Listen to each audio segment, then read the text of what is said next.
Mtazamaji wa Rabi TV, karibu sana kwenye kipindi cha Maarifa. Hiki ni kipindi maalum kwa ajili ya kuletea wewe maarifa mbalimbali ambayo yatakusaidia, lakini pia wewe utakuwa mwalimu kwa wengine kwa yale ambayo utakuwa ukijifunza hapa. Na leo niko na mgeni maalum kabisa, anaitwa Inspector Samuel Kihongole.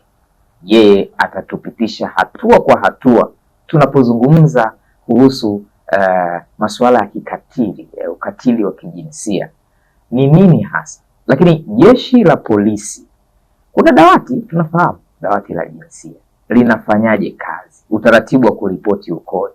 Je, ni kweli kwamba wanaume wakienda kuripoti kama amepigwa na mkewe, kupokelewa kwake msaada kwa mwanaume unakuwa mdogo tofauti na anavyoenda mwanamke? Yote tutayafahamu hapa. Karibu sana, mimi wacha nimkaribishe akusalimu, alafu tutazungumza mengi zaidi. Karibu sana. Kama mchaji wa dawati la jinsia, nimekuwa nikishuhudia watu wengi sana wanakumbana na hiyo kadhia. Mwisho wa siku kituoni anayekaa ni yule mhalifu, mteja aliyekinzana na sheria. Hatuweki watoto. Yaani bwana, wakija pale watakuja tu kama kutoa taarifa na kuwashauri kwamba wapige wapi, ustawi wa jamii. Sawa. Shabaha yenu kama dawati la jinsia Kibiti ni kuona mkifikia malengo yapi? Kiangalia mlikotoka kwenye kushughulikia haya mambo, toa elimu na nini, na matukio ambayo umetoa mifano yake. Mimi nimeshtushwa na huyo ambaye anang'ata shingo ili anyonye damu. Kuna matukio mengi sana. Na wanaoripoti mara nyingi wanakuwa ni wanaoripoti wanakuwa ni majirani, mtendewa tukio, ama ni nani? Kikawaida anayetakuwa kuripoti ni mtendewa tukio.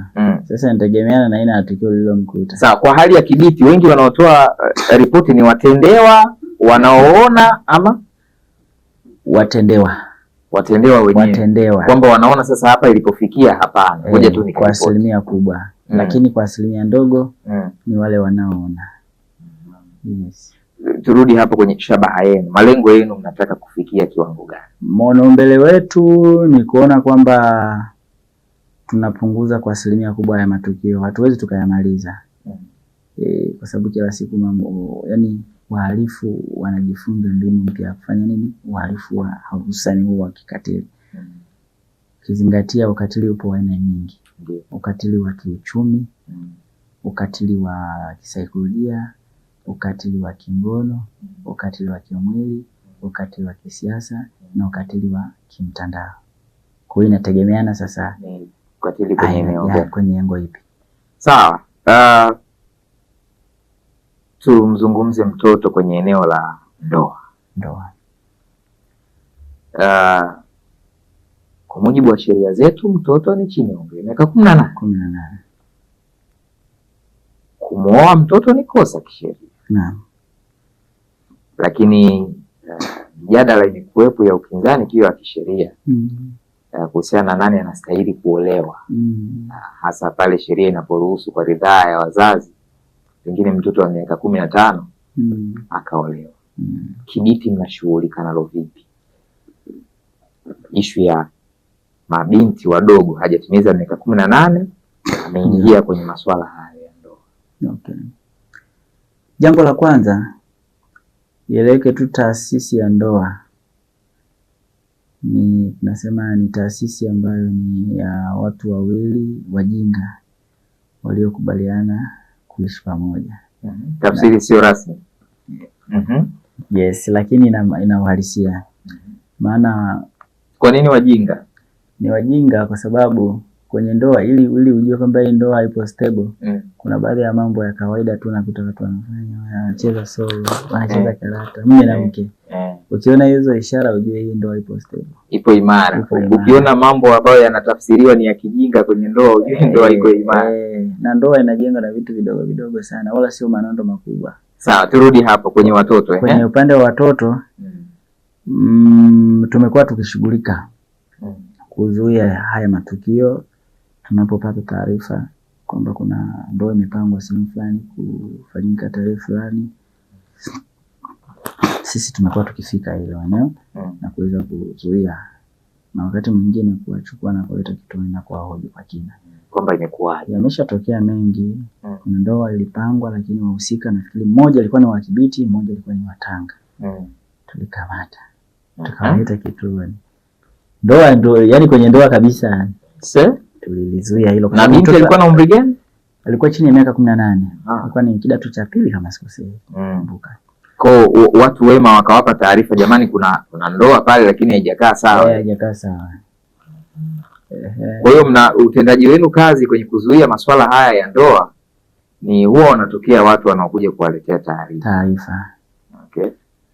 Na shuleni huwa yanatokea walimu labda na wenyewe wanadokeza kwamba kuna mwanafunzi fulani hatumuoni na kuna harufu ya kama anaenda kuolewa hivi. Wapo wanaosema baadhi. Yaani watu wa shuleni, nataka kujua mnavyoshirikiana na watu wa shule. Tunashirikiana nao kwa kutupa vipindi, kutoa elimu ili kuzuia kabla hayo hayajatokea. Lakini pia kupima mimba za mara kwa mara. Mnafanya hiyo operation? Operation. Kuna kipindi tushai kupima. Wateja walipatikana wengi. Walipatikana wengi na wana mbinu. Watu wa ustawi wa jamii wanatakiwa wajipange sana. Kila siku watu wanabadilisha mbinu. Sawa, tukielekea kuhitimisha tuelekee kwenye swala la wewe kuwa mwimbaji. Ndio. Inspekta wa polisi. Lakini anaimba. Ndio. Haya mambo ya uimbaji yaliibukia wakati huko kwenye jeshi la polisi au ilikuwa ni vitu vya tangu ukiwa mdogo? Kwenye malezi bwana. Kuna engo fulani wazazi ule ubizi wao unawafanya washinde kujua mtoto wao ana nini. Wenzetu Kenya wakishajua mtoto huyu yupo Keria labda ni fundi umeme, basi anasoma umeme tu na anakuwa amebobea hapo kwenye hicho kieneo. Huyu ni fundi ujenzi, anabobea huko tu. Lakini kwetu huku wazazi wanashinda kutambua vipaji vya watoto kwa sababu wanakuwa bize mikoba na vitu vingine, marejesho. Mtu ana mikoba 10 na hana chanzo maalum cha kipato. Sasa hali hiyo inatokea. Nirudi kwenye swali lako. Wewe kipaji chako sasa. Mimi yeye kwamba taaluma yangu mimi ni mhandisi. Ndio. Ni mshukuru Mungu kama watu miongoni mwa watu waliobarikiwa, na mimi pia nimebarikiwa, na mshukuru Mungu. Wanasema kama yani asiyeshukuru kwa kidogo hata kipewa kikubwa hata shukuru vile vile. Kwa Mungu amenijalia hicho kipaji. Ukisoma kwenye Biblia wanasema kuna kitu kinaitwa kipaji, vipawa. Basi amenipa Mungu, amenipa karama tofauti. Sawa, na kilionekana tangu huko au baada ya kuingia jeshi la polisi? Kwa upande wa shule nilikuwa mpiga ngoma shule ya msingi. Kwa hiyo kumbe roho ya muziki ipo tangu zamani. Sijui, inawezekana. Tunajua polisi wana majukumu mengi. Kuna jarida fulani liliwahi kutoa takwimu kuonesha kazi zipi zinahusishwa na msongo wa mawazo. Katika kazi vinara pale jeshi nalo limehusika. Mnafanya kazi ambazo inaaminika kwamba wakati mwingine yani unakuwa huhurumii mwili wako. Unapambana, unafanya kazi ili kukamilisha jukumu ambalo umepewa. Umepataje muda tena na wa kuimba? Yaani umeona kutoa elimu hivi na nini, kushughulika na wahalifu, unapata na muda wa kuandika wimbo na kwenda studio. Umerekodi, nimeona umeshoot na video sasa tunaiona YouTube. Unawezaje haya? Kwanza nilishukuru jeshi la polisi. Limeweza kutambulisha kipaji changu. Ingawa shule ya msingi nilikuwa nimpiga ngoma huko. Na nilikuwa napenda tu. Hii vitu tunasema inborn. Kama unaweza kuwa na kitu alafu mzazi asijue. Ndio. Kwa hiyo mimi niseme rasmi kabisa kazi ya kuimba. Kwanza mimi nilikuwa na mwimba kwaya. Kanisani. Mwimba kwaya. Kwa hiyo tuseme kanisa pia limehusika. Mimi nasali KKT. Kupitia kuimba, naimba kwaya zote. Vijana, kwa wanawake naweza nikaimba. Unaimba kote.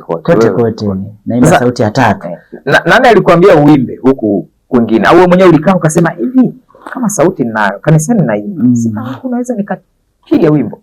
Neno la Mungu linasema kila mwenye pumzi na msifu Bwana. Kwa hiyo nadhani chanzo ni hicho. Lakini kitengo nilichopewa kimenihamasisha. Unajua sisi tunacheza na jamii. Sasa jamii haitaki vitu vya mkazo, mambo magumu. Jamii nataka uelimishe na uburudishe. Sasa unaisikiaje jamii? Wenzetu wa pwani wenye nyimbo zao zinajulikana ni za Singeli. Kwa nikatunga nyimbo ambayo inaendana na mazingira yao, na ninazo nyingi. Taziachia kwenye mtandao. Sasa ukiingia kwenye YouTube kwa jina la Samuel Kiongole utaona pale kuna nyimbo hiyo tuambie kabla hawajaribiwa. Kuna nyimbo nimeimba na yakumbuka historia yangu ya maisha, lakini kuna vipindi pale kuelekea Yeriko kusikiliza na nyingine. Na sasa hivi ninazo 4 bado tu sijazipandisha. Sawa, malengo ni nini kwenye mwendelezo wako wa uimbaji? Lengo ni kuelimisha jamii. Okay.